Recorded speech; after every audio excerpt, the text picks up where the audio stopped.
ఏమీ తెలియనటువంటి వాడు ఈరోజు వెళ్ళి ఆయన డేటా సెంటర్ని డెవలప్మెంట్ సెంటర్ గురించి మాట్లాడుతున్నాడు. నీకు తెలుసా? బండబడ నువ్వు 10వ తరగతి ఫెయిల్ అయినటువంటి వాడు అధవ నువ్వు. Data centre development centre, data centre ఏంటి, డెవలప్మెంట్ సెంటర్ ఏంటో తెలుసా? మాట్లాడగలవు నువ్వు? ఏదో తలకాయ ఎగరేస్తా మెడ ఎగరేస్తా కాదు. ఈరోజు జగన్మోహన్ రెడ్డి గారి కంట ఆయన మానసిక స్థితి బాగలేదంట. ఆయన మానసిక స్థితి బళ్ళే నువ్వు 2 కాళ్ళ మీద 2 నిమిషాలు నిలబడం, ఆ కాలు ఈ కాలు ఇట్టేట అనకుండా ఆ కోడి కాళ్ళ మీద 2 నిమిషాలు స్టడీగా 2 కాళ్ళ మీద నిలబడం ఏం పడలేదు? నీ మానసిక స్థితి బాగలేదా? నీ శారీరక స్థితి బాగలేదా? జగన్మోహన్ రెడ్డి గారి మానసిక స్థితి బాగలేదా? ఏదో అదృష్టం ఉండి గెలిచి ఉండొచ్చు, అంత మాత్రాన్నే గాలిలో ఎగరుతున్నాడు, మామూలుగా కూడా లేదు. తమ పని కానివ్వండి. ఇప్పుడు ఎట్టా నువ్వు బిజీగా ఉండవు? నీ ఆలోచన ఏంది, విధానం ఏంటంటే జగన్మోహన్ రెడ్డి గారిని గురించి ఏదో ఒకటి మాట్లాడాలా, చంద్రబాబు నాయుడు దగ్గర మార్కులు పడాలా. ఎందుకు చంద్రబాబు నాయుడు దగ్గర మార్కులు పడాలా? చంద్రబాబు నాయుడు నెల్లూరు జిల్లా పర్యటనలో కూడా నీ ముఖం చూడడానికి కూడా ఇష్టపడలే, అవునా కాదా?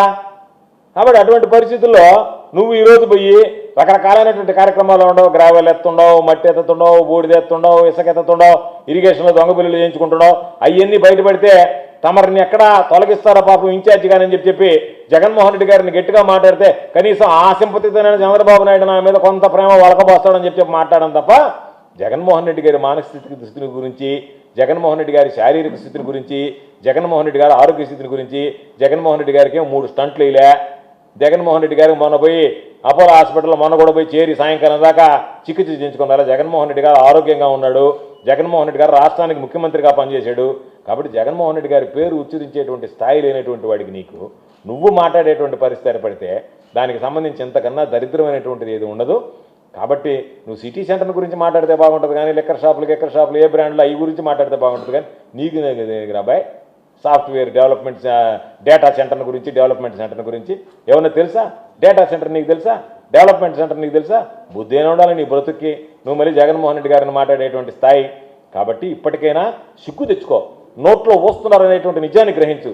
ఇట్లాంటి ఎదవా డేటా సెంటర్ గురించి మాట్లాడదని చెప్పి నీ పార్టీ వాళ్ళు అంటున్నారు. వీడు మాట్లాడుతున్నాడు కదా సిగ్గు సెలవు లేకుండా 8-10 తరగతి దాకా చదవనటువంటి వాడు అని చెప్పి. కాబట్టి నువ్వు మిగతా ఏదైనా ఉంటే లెక్క పక్క రాయడంలో మనగాడు తప్ప కంప్యూటర్లు దేనికి? కాబట్టి జగన్మోహన్ రెడ్డి గారి మానసిక స్థితిని మాట్లాడేదంత స్థాయి నీకు లేదు. ఇప్పటికైనా బుద్ధి తెచ్చుకొని నువ్వు నీ స్థాయిలో తమరు ఏమిలే దేవాలయ భూములు, రైతుల భూములు దోచుకోకుండా ఉంటే మంచి తప్ప తమరు ఆ శక్తికి మించి మాట్లాడితే మాత్రం భారీ మూల్యం చెల్లించుకోవాల్సినటువంటి పరిస్థితి ఏర్పడుతుంది. ప్రజలు నిన్ను చీకొట్టేటువంటి పరిస్థితి ఏర్పడుతుంది.